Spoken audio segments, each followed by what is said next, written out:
Hey y'all! So this is pretty exciting for me. This is my first video. And it's not going to be your typical channel.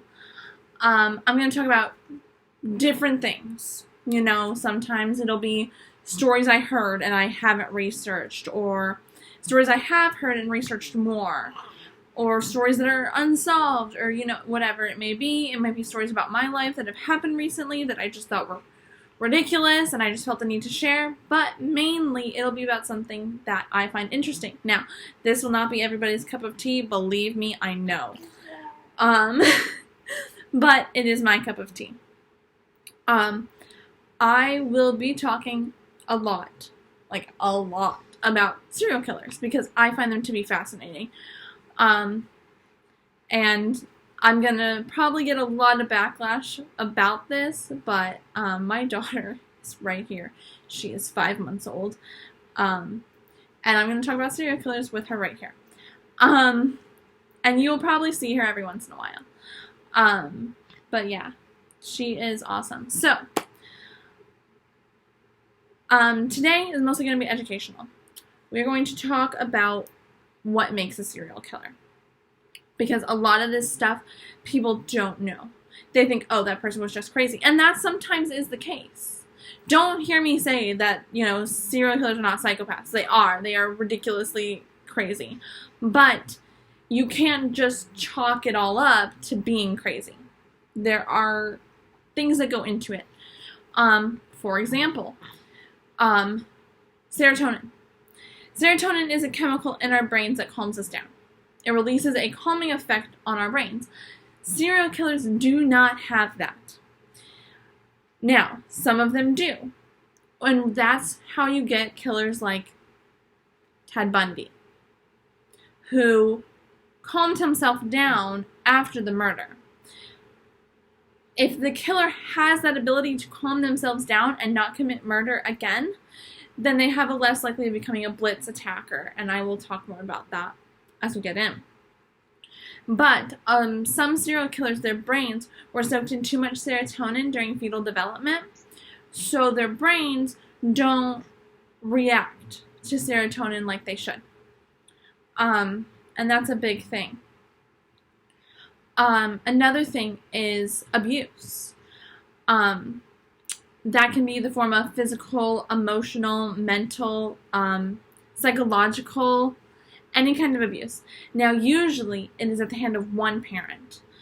And either the other parent is absent or abusing, like if it was a father who's abusing, he's abusing the mother and the children. If it's the mother, she's abusing the father and the children.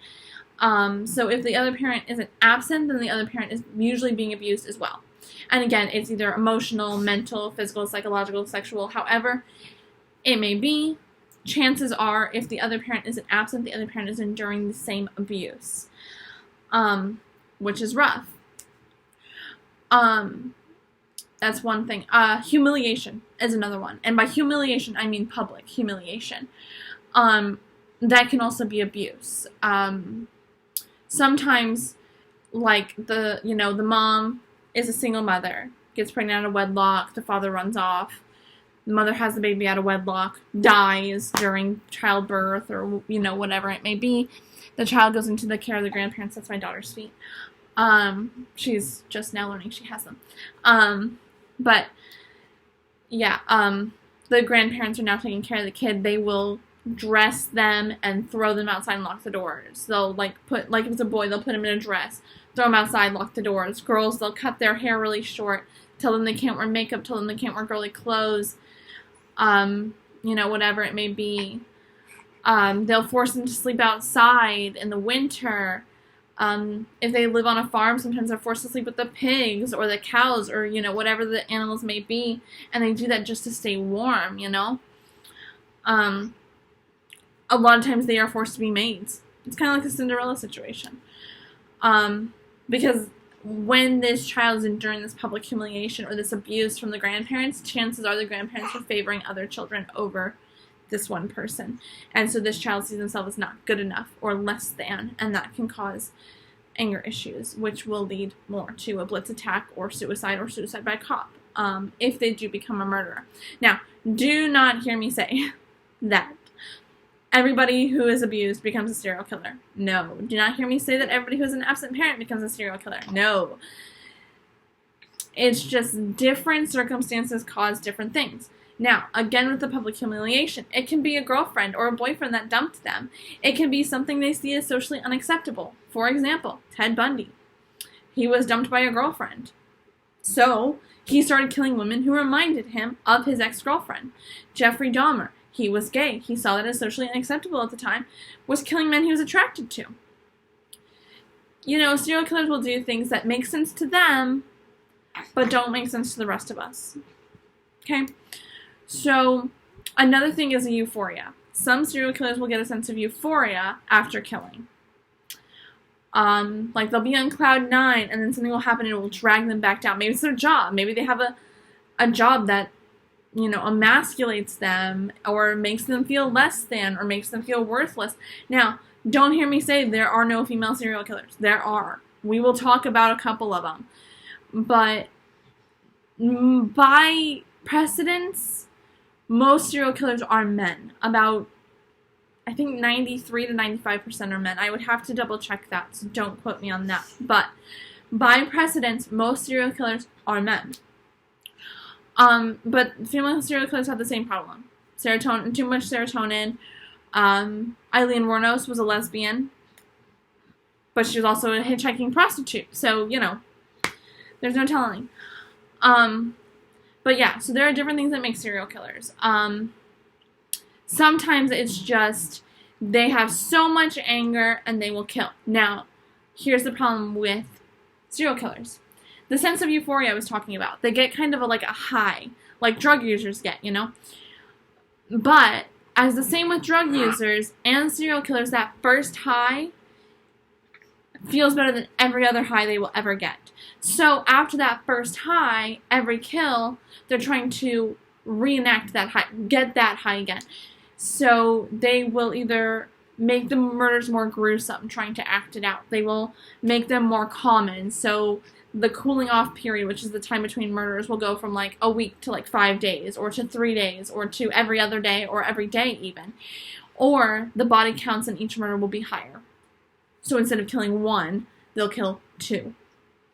Son of Sam is one of the people that killed 2. He would kill young couples in their cars. He'd shoot them with a .44 Bulldog. That was just what Son of Sam did. And we will talk about Son of Sam. Because he was different. So another thing that makes serial killers, delusions. That's what Son of Sam had. Son of Sam called himself the Son of Sam because the neighbor's dog was named Sam, and he was convinced that the dog was possessed by a demon, and the demon was telling him what to do.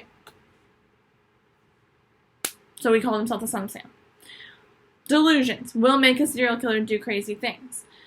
But, you know, and there are some things that I might not understand or I don't know about that make serial killers, but that is one of them. This is my daughter. Isn't she cute? But, you know, there are different things. We will probably never understand all of them, and we will probably never get to the bottom of all of them. But, that is basically my video for today.